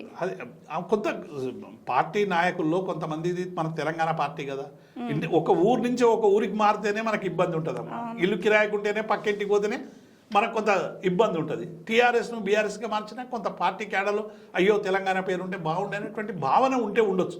కానీ కేసీఆర్ గారు ఏ ఆశయాల కోసమైతే చేస్తున్నాడో, తెలంగాణ బాగుండాలంటే, తెలంగాణ ప్రజల మౌలిక సౌకర్యాలు బాగాలంటే, తెలంగాణలో ఆర్థిక విధానాలు బాగుండాలంటే, తెలంగాణలో పారిశ్రామిక విధానం సరైనటువంటి రీతిలో నడవాలంటే కేంద్రం కూడా సరైనటువంటి రీతిలో ఉండాలంటే ఆ రీతిలో ఉండడానికి అవసరమైనటువంటి ఒక నిర్మాణం చేయాలనేటువంటి ఒక ఉన్నత ఆశయంతో కేసీఆర్ గారు ఒక జాతీయ పార్టీ వైపు అడుగులేసి అడుగులు వేయడం తప్పు కాదు, అది ఆశయం మంచిదే, ఆచరణ వైపు ఇంకా కొంత ప్రయత్నం చేయాల్సినటువంటి అవసరం ఉంది తప్ప కేసీఆర్ అడుగు వేయడమే తప్పంటే అది మూర్ఖత్వం అయితే. ఇప్పుడు ఎంపీ ఎలక్షన్స్ కూడా జరిగాయి సార్, ఆల్రెడీ ఓట్లు అయిపోయినాయి. ఇంకా లీగల్గా అయితే ఎవరు గెలుస్తారనే దీని మీద ఫోకస్ ఉంది. చూడొచ్చా సార్ ఈ ఎంపీ ఎలక్షన్స్లో ఎలా ఉండబోతుంది టీఆర్ఎస్ పరిస్థితి? ఇప్పుడు ఈ లోక్సభ ఎన్నికలు అంటే మొన్న అసెంబ్లీ ఎన్నికలు అయిపోయినా 4 నెలల తర్వాత జరుగుతున్నటువంటి ఎన్నికలు, లోక్సభ ఈ ఎన్నికల్లో 2 జాతీయ పార్టీలు కూడా ఏం చేసినారు, పూర్తిగా విధానాల మీద ఎక్కడ చర్చ జరగలేదు. ఇవాళ రూపాయి మారకం విలువ తగ్గింది, డాలర్ విలువ తగ్గింది, అధిక ధరలు మండిపోతూ ఉన్నాయి, గ్యాసు డీజిల్ ధరలు పెరిగిపోతూ ఉన్నాయి, ఇన్ని పెరిగిపోతూ ఉన్నాయి.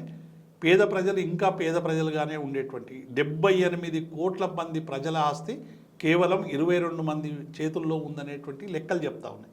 అంటే భారతదేశం ఇన్నేళ్లు పరిపాలించినటువంటి పరిపాలకులు ఎన్ని అసమానతలు సృష్టించారో వాళ్ళు చెప్పే లెక్కలే తెలుస్తూ ఉన్నాయి. కాబట్టి ఈ 2 జాతీయ పార్టీలు కూడా ఏం చేసినాయంటే ఇక్కడ బీఆర్ఎస్ నలగదొక్కడానికి ఇద్దరు ఒకటైపోయారు. బీఆర్ఎస్కు వ్యతిరేకంగా కాంగ్రెస్ పార్టీ ఎక్కడైతే బలంగా ఉంటుందో బీజేపీ డమ్మీగా పెట్టింది, బీజేపీ బలంగా ఎక్కడైతే ఉంటుందో కాంగ్రెస్ డమ్మీగా పెట్టింది. పెట్టి 2 పార్టీలు కలిసి ఒకటై జాతీయ స్థాయిలోనేమో ఒకరికొకరు కత్తులు చూసుకుంటున్నాం అనుకుంటారు, కానీ రాష్ట్రంలో 2 ఒకటైపోయినాయి.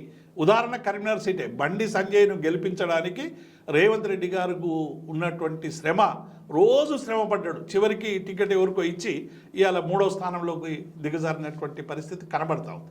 అంటే 2 పార్టీలు ఒకటే ఇవాళ బీఆర్ఎస్ను దెబ్బతీయడానికి ప్రయత్నం చేశారు. మరి ఇంకొక పెద్ద తప్పు కాంగ్రెస్ పార్టీ ఏం చేసిందంటే కేవలం మైనార్టీ పార్టీగా బీజేపీ పార్టీ కాంగ్రెస్ పార్టీని చిత్రీకరించే పనిచేసింది. అక్కడి నుంచి బయటపడి అన్ని వర్గాల పార్టీగా కాంగ్రెస్ పార్టీ చెప్పుకోవడంలో విఫలమైంది. దాంతో ఏమైపోయిందంటే ఇవాళ బీజేపీని బలోపేతం చేసేటువంటి ఒక అద్భుతమైనటువంటి మార్కెటింగ్ ఇవాళ కాంగ్రెస్ పార్టీ చేసింది.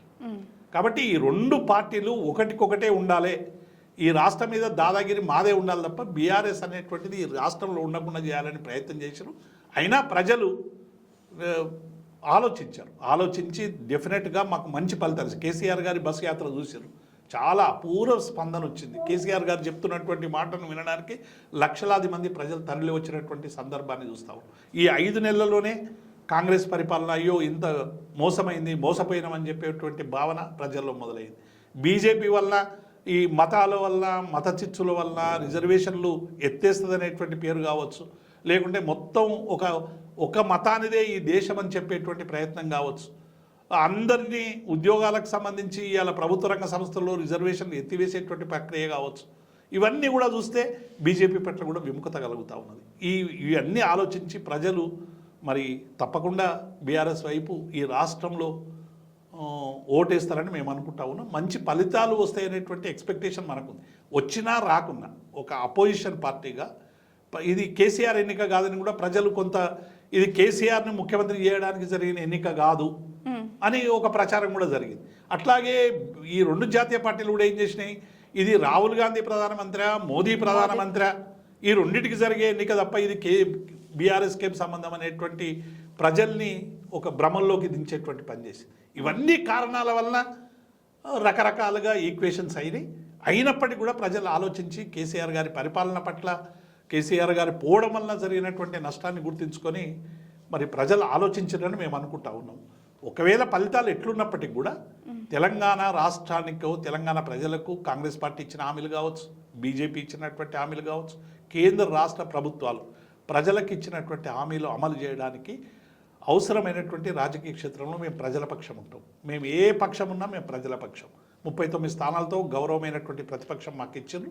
ఆ ప్రతిపక్ష బాధ్యతను ముందుకు తీసుకుపోతూ ప్రజల కష్టాల్లో కన్నీళ్ళల్లో వెంటుంటాం. రైతులకు కష్టాలు వచ్చినా నష్టాలు వచ్చినా వాళ్ళ వెంట నిలబడతాం. అభాగ్యుల వెంట నిరంతరం ఉంటాం.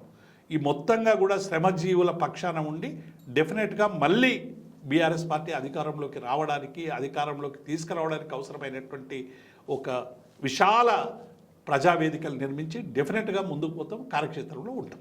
సార్ మీ మాటల్లోనే ఒకటి అడుగుదాం అనుకుంటున్నాను. కేసీఆర్ గారు బస్సు యాత్రలో కాంగ్రెస్ పార్టీకి ఒక స్వీట్ వార్నింగ్ ఇచ్చారు సార్. నేను తలుచుకుంటే ప్రభుత్వాన్ని కూలదోసి మళ్ళీ మా ప్రభుత్వాన్ని తెచ్చుకోగలిగే బలం మాకుంది అని ఒక ఓడ్ అన్నారు సార్. అంటే అది ఎంతవరకు? అంటే కేసీఆర్ గారు ఏమమ్మా బస్సు యాత్రలకు పోయినప్పుడు ప్రజలందరూ కూడా తండోపదండాలకు వచ్చి సార్ మీరు ఉన్నప్పుడు మాకు ఉదాహరణకి కళ్యాణ లక్ష్మి పెళ్లి చేస్తారు మనమనుకో మనమరాలకో లేకుంటే బిడ్డకో పెళ్లి చేసినటువంటి వాళ్ళు వచ్చి సార్ మీరు ఉన్నప్పుడు పెళ్లి చేస్తే మాకు ఇంత ఖర్చులు వచ్చాయి, మేనమామలాగానో అన్నలాగానో తల్లిలాగానో మీరు ఆదుకునేటోళ్ళు. ఈ కాంగ్రెస్ ప్రభుత్వం తులం బంగారం ఇస్తుందంటే తప్పై చెంపలేసుకున్నాం సార్, వాళ్ళకి ఓటేసినాం, తులం బంగారం ఇస్తుంది అనుకున్నాం, మీకంటే ఎక్కువ ఇస్తుంది అనుకున్నాం. ఆ తులం బంగారం పోయింది, ₹1,00,000 పోయినాయి, మోసపోయినాం సార్ అని చెప్తాం. రైతుల బాధలు చెప్తా ఉన్నారు, కార్మికుల బాధలు ఇవన్నిటి మధ్య కేసీఆర్ గారు వారు కలత చెంది మీరు ప్రభుత్వం ఇచ్చిన హామీలు అమలు చేయకుంటే ఈ ప్రభుత్వాన్ని కూలగొట్టడం అనేది మాకు పెద్ద సమస్య కాదు, కానీ కూలగొట్టడం అంటే ఇదేదో కాన్స్పిరసీ చేసుడో సాధువుల రూపంలో వచ్చో మేము చేసుడు కాదు. ప్రజల మద్దతుతో ఈ ప్రభుత్వాన్ని డెఫినెట్గా ప్రజాక్షేత్రంలో ఎండగడతామనేటువంటి అర్థం. మేమేమో 5 ఏళ్ళు అధిక ప్రతిపక్షంగా ఉంటామని కేసీఆర్ గారు అనేక సందర్భాల్లో చెప్పారు. ప్రభుత్వాన్ని కూల్చెపని కాంగ్రెస్ చేసింది, 356 అధికారాన్ని పెట్టి గత 10 ఏళ్లుగా 8 రాష్ట్రాల్లో పడగొట్టినటువంటి చరిత్ర బీజేపీకి ఉంది. వాళ్ళకు ఓట్లు వచ్చినా సీట్లు రాకున్నా ఆ పార్టీ మనుషులు లేకున్నా బీజేపీని అధికారంలోకి తెచ్చి మేము డబుల్ ఇంజన్ సర్కార్ తెస్తామని చెప్పి ఇవాళ కూడా బంగారు లక్ష్మణ్ కానీ కాంగ్రెస్ బీజేపీ వాళ్ళందరూ కూడా మాట్లాడుతున్నారు. ఈ ఆగస్టులో సంక్షేమం వస్తుంది, ఈ రాష్ట్రంలో ప్రభుత్వం కూలిపోతుందని చెప్తా ఉన్నారు. అంటే కేంద్రం ఒకవైపు ప్రజాస్వామికంగా ఎన్నికైనటువంటి ప్రభుత్వాన్ని కూల్చేటువంటి ఒక ప్రయత్నంలో ఉంది. మేము మాత్రం ప్రజాస్వామికంగా ప్రజలు ఇచ్చినటువంటి అధికారాన్ని బాధ్యతతో ఒక ప్రతిపక్ష పాత్ర నిర్వహిస్తాం. ప్రభుత్వం ఇచ్చినటువంటి హామీలు అమలు చేయకపోతే అమలు చేయడానికి అవసరమైనటువంటి ఏ పోరాటాలకైనా సిద్ధంగా ఉంటాం. ఓకే సార్, ఇంకా మీ పర్సనల్గా అయితే మీరు టీఎన్జిఓకి అధ్యక్షులుగా ఉన్నారు సార్. మీరున్నప్పుడు టీఎన్జిఓ ఎలా ఉంది, ఇప్పుడు ఎలా ఉంది సార్?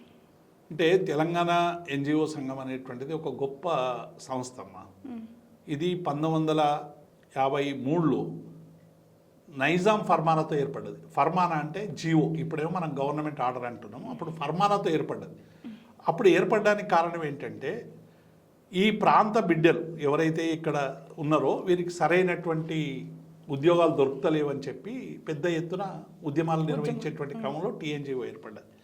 ఆ తర్వాత అప్పుడు హైదరాబాద్ సర్కారీ ములాజిం యూనియన్ అని ఉండే దీని పేరు, టీఎన్జిఓగా తర్వాత మారింది. తర్వాత 56లో ఆంధ్ర రాష్ట్రాన్ని మన ఇక్కడ విలీనం చేసి సమైక్య రాష్ట్రంగా చేయాలనేటువంటి ప్రతిపాదన వచ్చినప్పుడు ఫజల్ అలీ కమిషన్కు వ్యతిరేకంగా పెద్ద ఎత్తున పోరాటం చేసిన ఏకైక సంఘం టీఎన్జిఓ సంఘం.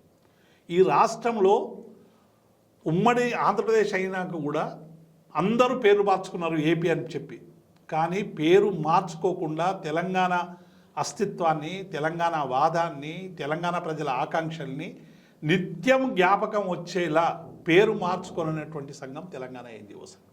అందుకే తెలంగాణ ఎన్జిఓ సంఘం 69లో కేఆర్ అమోస్ ఆనాటి మా అధ్యక్షుడు భద్రాచలం దగ్గర ఒక ఉద్యోగం మన ప్రాంతానికి రాలేదని చెప్పి పెద్ద ఎత్తున ఉద్యమం చేస్తే మా ఇద్దరు నాయకుల్ని కూడా ఆ రోజు బర్తరఫ్ చేశారు. స్వామినాథన్ను బర్తరఫ్ చేశారు, కేఆర్ అమోస్ను బర్తరఫ్ చేశారు. 1000 మంది మా తెలంగాణ ఎన్జిఓలు అందరూ కూడా వరంగల్ జైల్లో ఉండి రక్తంతో ఆ రోజు రాష్ట్రపతికి లేఖ రాశారు. అంటే ఒక గొప్ప ఉద్యమ పోరాట చరిత్ర ఉన్నటువంటి తెలంగాణ ఎన్జిఓ సంఘానికి అధ్యక్షుడిగా కావడం అనేటువంటిది నిజంగా అది చాలామందికి అయ్యేటువంటి అవకాశం లేదు. మా పీరియడ్లోనే సకల జనుల సమ్మె జరగడం, మిలియన్ మార్చ్ జరగడం, తెలంగాణ రాష్ట్ర సాధన కోసం ఉద్యమం జరగడం, తెలంగాణ సాధించడం అనేటువంటిది నేను అధ్యక్షుడిగా ఉన్నప్పుడు జరగడం అనేటువంటిది, అట్లాగే 43 రోజుల సకల జనుల సమ్మెకు నాయకత్వం వహించడం, ఉద్యోగులందరూ కూడా వేతనాలు వద్దు మాకు తెలంగాణ కావాలని చెప్పి నినదించేటువంటి ఒక పోరాట చైతన్యానికి నాయకునిగా ఉండడం అనేటువంటిది. ఇప్పుడు టీఎన్జిఓ ఉద్యమం అయిపోయింది. ఇప్పుడు తెలంగాణ ఎన్జిఓ సంఘం ఉద్యోగుల సమస్యల కోసం, ఉద్యోగుల హక్కుల కోసం, జీతభత్యాల కోసం కంటిన్యూ ప్రాసెస్. ఎవరు అధ్యక్షుడిగా ఉన్నా లేకున్నా ఆ పని చేయాల్సింది. కాకపోతే ఏంటంటే తెలంగాణ ఉద్యమం ఉన్నప్పుడు ప్రజల పక్షాన నిలిచిన తెలంగాణ ఎన్జిఓ సంఘం అట్లనే ప్రజల పక్షాన ఎప్పుడు మాట్లాడాలని ఇలా తెలంగాణ ప్రజలు కోరుకుంటున్నారు. తప్పకుండా నాయకత్వం అటువైపుగా పయనిస్తుందని నేను ఆశిస్తున్నాను. సార్, మీరున్నప్పుడు మీ ఎన్జిఓ నుంచి మీకు బాగా గుర్తుండిపోయి సాధించిన ఉద్యమం గురించి ఒకటి చెప్పండి. ఒక్కటి కాదమ్మా, అసలు నిజంగా కేసీఆర్ గారు అమర నిరాహార దీక్షకు అంటే ఫ్రీ జోన్ అనేటువంటిది, అంటే కొంతమంది పోలీసులు కోర్టును ఆశ్రయిస్తే హైదరాబాదు ఫ్రీ జోన్ అని చెప్పి తీర్పు వచ్చింది. ఆ తీర్పుకు వ్యతిరేకంగా ఒక జర్నలిస్టు ఫోన్ కాల్తో మా తెలంగాణ ఎన్జిఓ సంఘం అంతా కూడా ఏకమై చెలో అసెంబ్లీ అనేటువంటి కార్యక్రమాన్ని నిర్వహించి తెలంగాణ ఉద్యమానికి, మలిదశ తెలంగాణ ఉద్యమానికి నాంది పలికినం అంటేనే ఒక గొప్ప విషయం. దాంతోనే ఫ్రీ జోన్, ఒకవేళ ఆ రోజు ముల్కీ రూల్ సబబే అని పివి నరసింహారావు ప్రధానమంత్రిగా ఉన్నప్పుడు ముల్కీ రూల్ సబబే అని వాళ్ళు కోర్టులు తీర్పిస్తే ఆ ముల్కీ రూల్స్ను రాజ్యాంగం ద్వారా సవరణ చేసుకున్నటువంటి ఆంధ్ర నాయకత్వం ఆ రోజు కమ్యూనిస్టుల దగ్గర నుంచి కాంగ్రెస్ వరకు కూడా అందరూ కూడా ఆ రోజు ముల్కీ రూల్స్ను సబబే అని చెప్పినా దాన్ని మార్చి మళ్ళీ ప్రెసిడెన్షియల్ ఆర్డర్ తెచ్చుకున్నారు. అట్లనే ఓ తెలంగాణ రాజకీయ నాయకత్వమా ఇవాళ ఫ్రీ జోన్ అని హైదరాబాద్ను ప్రకటించింది, మీరు ఏం చెప్తారు అని ప్రశ్న వేసి వాళ్ళందరి మెడలు వంచి తెలంగాణ ఉద్యమంలో పాల్గొనేట్టు చేయడం అనేటువంటిది మేము సాధించినటువంటి విషయం. మూడవది, కేసీఆర్ గారు అమర నిరాహార దీక్ష చేస్తా తెలంగాణకు చావరేవో తెలుసుకుంటా, ఉద్యోగులు కార్మికులు అందరు ఇబ్బందులు పడుతున్నారు, ఓ తెలంగాణ ఉద్యోగులారా మీరు ఏం చేస్తారు, నాకేమి ఈ ఉద్యమానికి మీ కాంట్రిబ్యూషన్ ఏందని కేసీఆర్ గారు మమ్మల్ని అడిగినప్పుడు మేము స్వామి గౌడ్ గారు, శ్రీనివాస్ గౌడ్ గారు, విఠల్ గారు, చాలామంది మా జిల్లా నేతలందరూ కూడా మేము చెప్పింది ఒకటే, మీరు తెలంగాణ ఉద్యమం ప్రారంభించండి.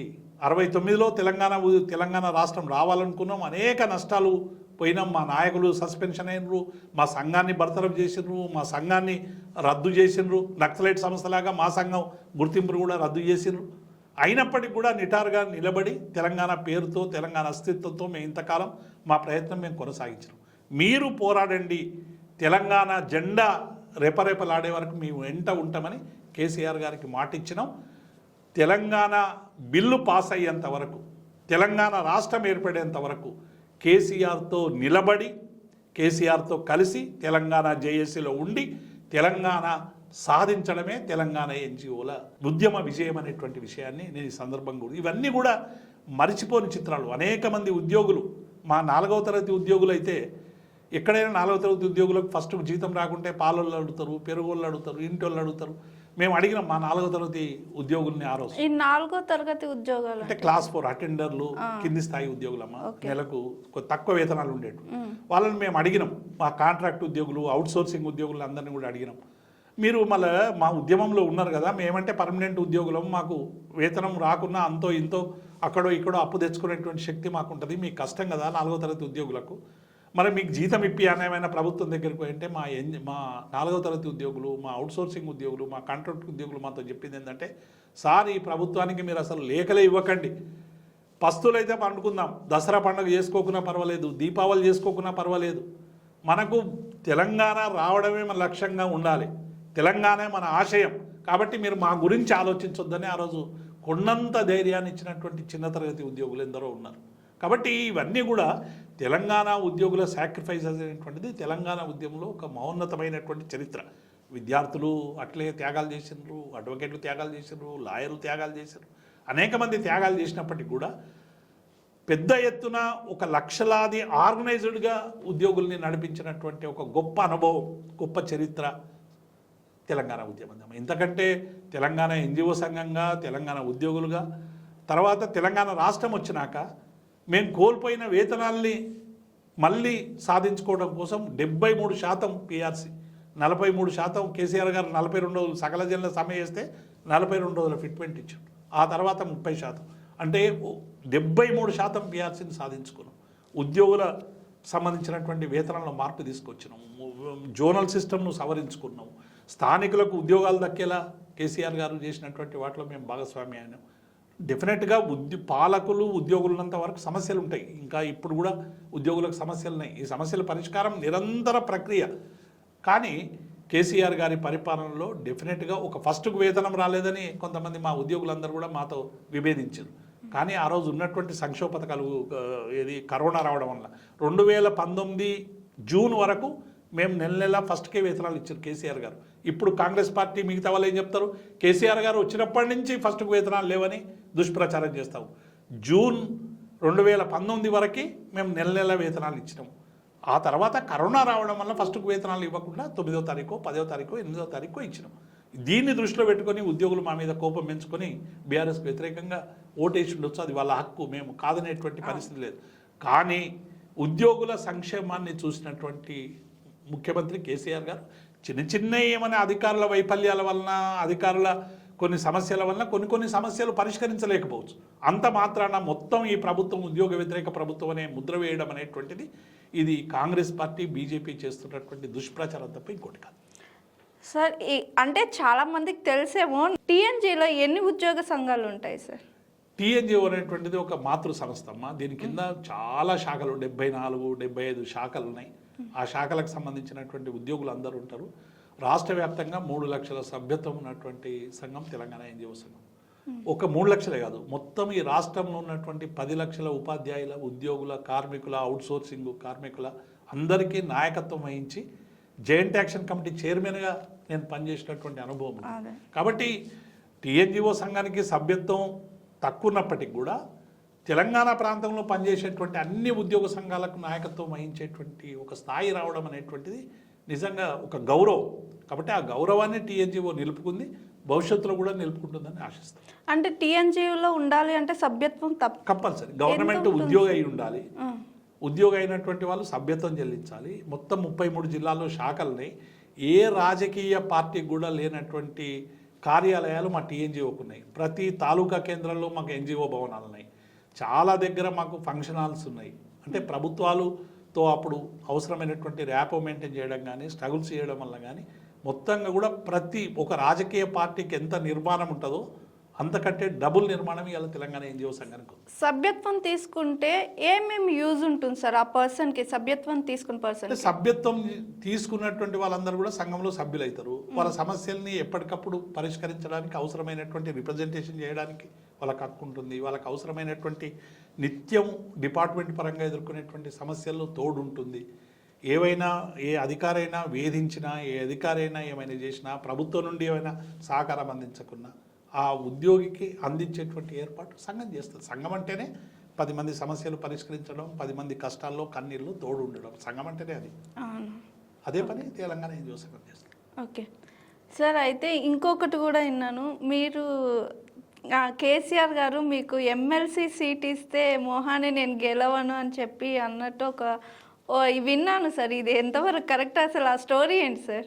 అంటే 2015లో నేను ఉద్యోగానికి వాలంటరీ రిటైర్మెంట్ తీసుకుని ఉద్యోగానికి రాజీనామా చేసి కేసీఆర్ గారి ఆహ్వానం మేరకి హైదరాబాదు, మహబూబ్ నగర్, రంగారెడ్డి గ్రాడ్యుయేట్ స్థానానికి నేను పోటీ చేసినప్పుడు నాకు అనిపించింది ఏంటంటే, అప్పుడు ఇక్కడ హైదరాబాద్ నగరం అంతా కూడా, హైదరాబాదు, మహబూబ్ నగర్, ఈ రంగారెడ్డి అంతా కూడా ఎక్కువ తెలుగుదేశం పార్టీ, కాంగ్రెస్ పార్టీ ఆధీనంలో ఎక్కువ మంది ఎమ్మెల్యేలు ఉన్నారు. అప్పుడు తెలంగాణ రాష్ట్రానికి చాలా తక్కువ మంది శాసనసభ్యులు ఉన్నారు. కాబట్టి ఇక్కడ పోటీ చేయడం వలన కొద్దిగా మంచి రిజల్ట్ రావేమో అని నేను మొదలే మా అధిష్టానం దగ్గర చెప్పినప్పటికి కూడా తప్పకుండా ఒక ఉద్యమ నాయకుడిగా నువ్వు గెలుస్తావు, అందరికీ పరిచయం అని చెప్పి కేసీఆర్ గారు నాకు కొండంత ధైర్యం ఇచ్చి వారు కేటీఆర్ గారు మొత్తం ఇన్ఛార్జ్గా ఉండి నడిపించారు. అప్పుడు చంద్రబాబు నాయుడు ఒక ప్రెస్టేజ్ తీసుకున్నారు. ఎందుకంటే తెలంగాణ ఉద్యమంలో పనిచేసినటువంటి వ్యక్తి గెలవద్దని ఆ రోజు బీజేపీ తెలుగుదేశం పొత్తులో భాగంగా రామచంద్రరావును గెలిపించడానికి చంద్రబాబు నాయుడు తన శక్తినంతా ధారపోసాడు. అప్పుడు ఇక్కడ ఆంధ్ర ఉద్యోగులు కావచ్చు, లేకుంటే వివిధ తెలుగుదేశం పార్టీ నాయకులు, ఈ రేవంత్ రెడ్డి కూడా అప్పుడు తెలుగుదేశం పార్టీలోనే ఉండే, ఆయన కూడా మమ్మల్ని ఓడగొట్టడానికి రకరకాల ప్రయత్నాలు చేసిండు. మేము హైదరాబాద్ ప్రాంతంలో ఉన్నప్పటికి కూడా నాన్ లోకల్ అని ప్రచారం చేసిండు.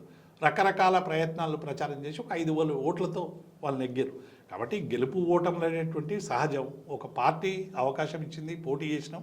ఆ తర్వాత ఓడిపోయినప్పటికీ కూడా కేసీఆర్ గారు మళ్ళీ ఆశీర్వదించి బెవరేజ్ కార్పొరేషన్ చైర్మన్గా ఒక 2 సంవత్సరాలు పదవి కూడా ఇవ్వడం జరిగింది. పదవులు మేమేం పదవులు వస్తాయనో లేకుంటే ఇంకేదో అవుతాయని తెలంగాణ ఉద్యమం రాలేదమ్మా. తెలంగాణ రాష్ట్ర సాధన కోసం 69లో తెలంగాణ ఎన్జిఓ సంఘం తెలంగాణ రావాలని విరోచితమైనటువంటి పోరాటం చేసింది.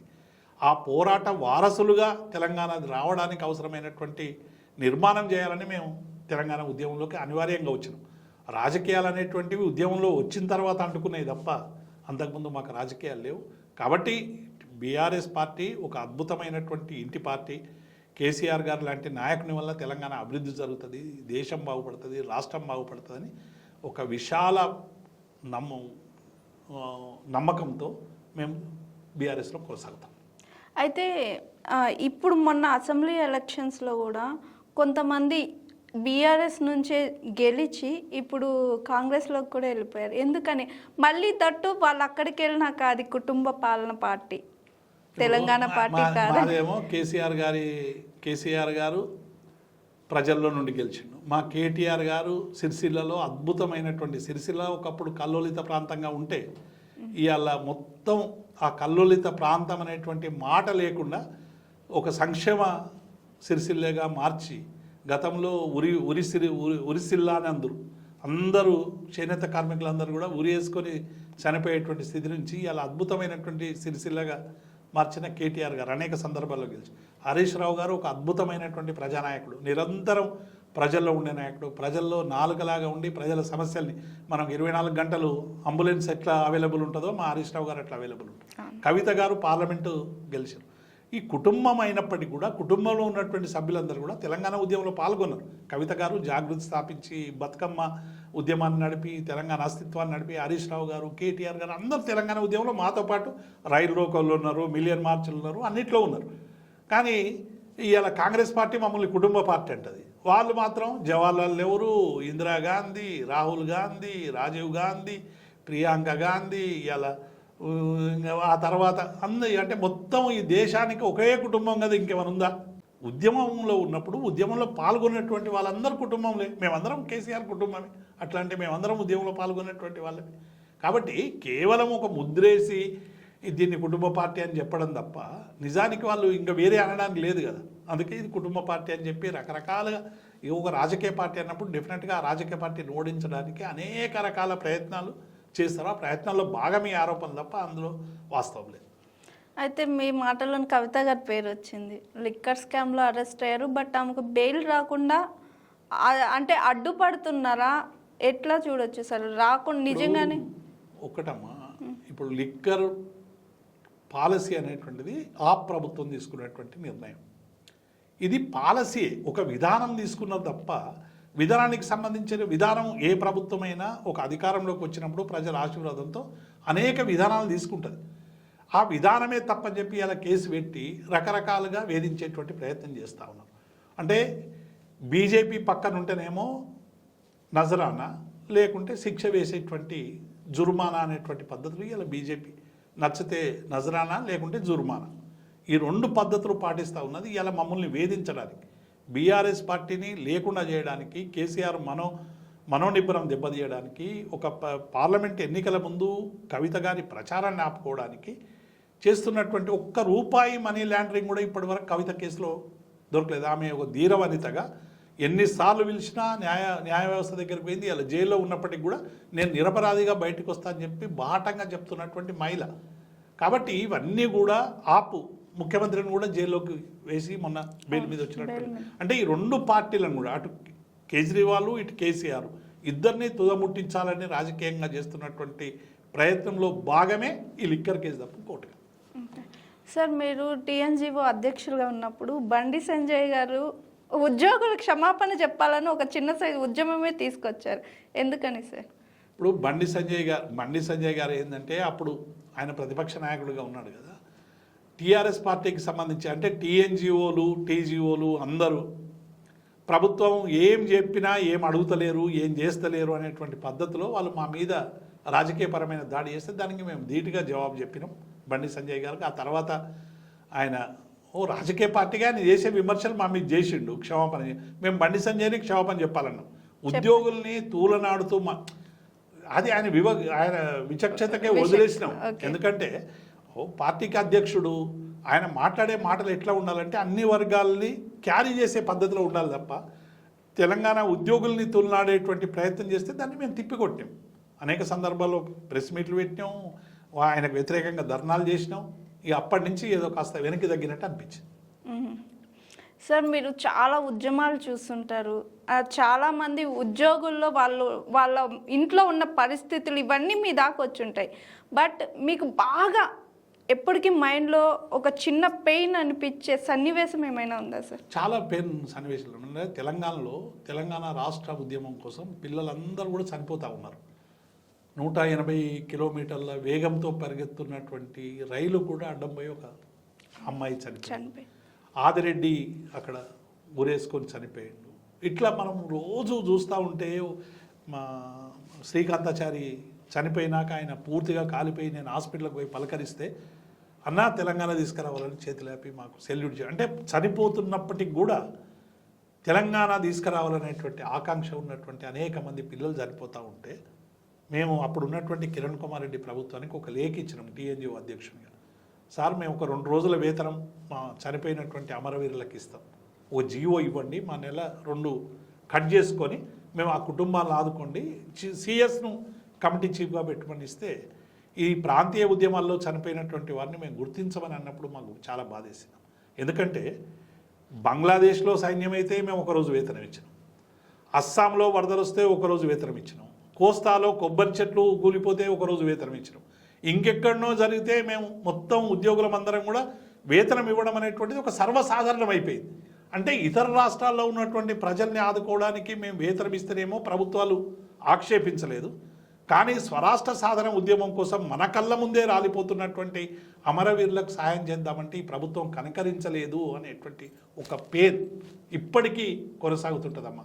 అనేక మంది కళ్ళ ముందు తెలంగాణ అనేది మీరు చావద్దు, పోరాటంలో చావాలే తప్ప మామూలుగా చావద్దని ప్రపంచానికి తెలియజెప్పినటువంటి నేల తెలంగాణ. సాయుధ రైతాంగ పోరాటం కానీ, నక్సల్బరీ ఉద్యమం కానీ, అన్ని ఉద్యమాలు, ఈ వివక్షకు వ్యతిరేకంగా జరిగినటువంటి అన్ని ఉద్యమాల్లో కూడా ఎక్కడ ఒక ఆత్మహత్య జరగలేదు. ఆత్మహత్య జరుగుడు కాదు, ఆత్మహత్యలకి వ్యతిరేకం తెలంగాణ రాష్ట్రం, తెలంగాణ ప్రజలు, తెలంగాణ పోరాటం, తెలంగాణ తత్వం. కానీ ఈ కేంద్ర రాష్ట్ర ప్రభుత్వాలు అవలంబిస్తున్న తీరుకు వ్యతిరేకంగా అనేక మంది చనిపోతున్నప్పుడు నిజంగానే మా అందరికి కూడా బాధేసింది. ఈ బాధనే మేము సోనియా గాంధీ దగ్గరికి పోయి చెప్పినాం, సోనియా గాంధీని కలిసి అభ్యర్థించినాం, వేడుకున్నాం తెలంగాణకు నిర్ణయం తీసుకోమని. అంటే నిజంగానే ఆ చావులు చూస్తున్నప్పుడు, వాళ్ళ కుటుంబాలు చూస్తున్నప్పుడు చాలా దానికి అంతకంటే పెద్ద పేరును మేము ఎప్పుడు కూడా అనుభవించలేదు. అట్లాగే వాళ్ళకి మేమందరం కూడా ఒకరోజు వేతనం ప్రభుత్వం వద్దన్నా కూడా మేమే కాంట్రిబ్యూట్ చేసుకొని దాదాపుగా ఒక 300-400 కుటుంబాలకు డైరెక్ట్గా పోయి పంచడం అనేటువంటిది ఆ కుటుంబాలను చూసినప్పుడు, రోధిస్తున్నప్పుడు, వాళ్ళ విశ్వాసం చూస్తున్నప్పుడు నిజంగానే ఒకవైపు ఏమో విశ్వాసం ఉన్నందుకు ధైర్యం ఇచ్చింది పోరాటం చేయాలని, కానీ వాళ్ళ కుటుంబాల పరిస్థితి చూస్తున్నప్పుడు చాలా తీవ్రని బాధ. ఎందుకంటే మంచి పిల్లలు, 10 మందికి సహాయపడాలనేటువంటి పిల్లలు, మంచి విశ్వాసం ఉన్నటువంటి పిల్లలు నేలరాలిపోతూ ఉంటే సహజంగానే బాధ అనిపిస్తుంది. అంతకు తప్ప బాధ తెలంగాణ ఉద్యమంలో కొట్టలేదు. ఓకే సార్, ఇంకా మీ రాజకీయ భవిష్యత్తు అంటే ఇలాగే ఉద్యమ నాయకుడిగా ఉండిపోదాం అనుకుంటున్నారా, లేదా ఏదైనా పదవి ఆశించి ఆ పదవిలో కొనసాగి ప్రజలకి సేవ చేయాలనుకుంటున్నారా? ఎలా ఉండబోతుంది మీ రాజకీయ భవిష్యత్తు అని అనుకోవచ్చు? ఇప్పుడు మా రాజకీయ భవిష్యత్తు ఏందమ్మా, ఇప్పుడు మాకు ఒక సుదీర్ఘ కాలం ఉద్యమంలో పాల్గొన్నాం. పాల్గొన్న తర్వాత కొన్ని అవకాశాలు వచ్చినాయి. అవకాశాలు వచ్చిన మేరకు రాజకీయ పార్టీలో ఉండి పనిచేసినాం. భవిష్యత్తులో కూడా అంతే. ఇప్పుడు ప్రతిపక్షంలో ఉన్నాం. మాకు ఇష్టమైన పీరియడ్ ఇది. అంటే ప్రజల పక్షం ఉండి పోరాడడం, ప్రజా సమస్యలు తెలుసుకోవడం, ప్రజల వైపు ఉండడం, కష్టాల వైపు ఉన్నటువంటి వాళ్ళ పట్ల కమిట్మెంట్తో ఉండడం, పార్టీకి ఒక బలమైనటువంటి చేయూతగా ఉండడం, కేసీఆర్ నాయకత్వాన్ని ముందుకు తీసుకుపోవడం అనేటువంటిది ఒక మాకు ఇప్పుడు ఇష్టమైనటువంటి అంశం. కాబట్టి పదవి లేకపోయినా ఇలాగే కొనసాగుతారు.